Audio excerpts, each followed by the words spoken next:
Solar energy यानी सौर ऊर्जा के फायदे क्या हैं? चलिए आसान भाषा में इसे समझते हैं।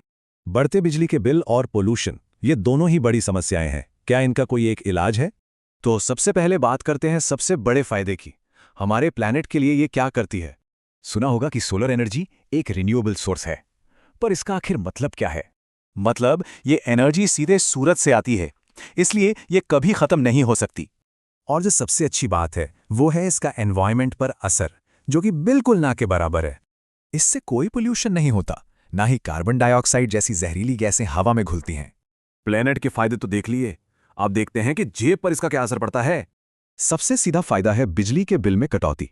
सोलर पैनल से बिल काफी कम हो जाते हैं।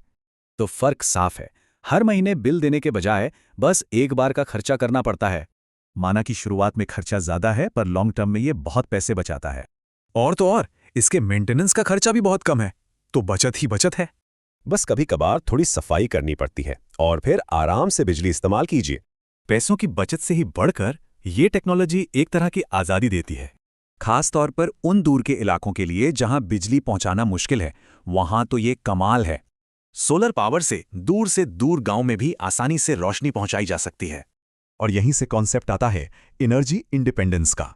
आखिर इसका क्या मतलब है? मतलब बिजली के लिए ग्रिड पर डिपेंड नहीं रहना पड़ता। एक बड़ी आज़ादी है ये। अब कोई भी अपनी जरूरत की बिजली घर पर ही बना सकता है, खुद का पावर सोर्स। तो प्लैनेट, पैसा, आज़ादी, इतने सारे फायदे हैं इसके। तो सवाल ये उठता है, क्या सोलर एनर्जी सिर्फ फ्यूचर की टेक्नोलॉजी है या आज की जरूरत बन चुकी है?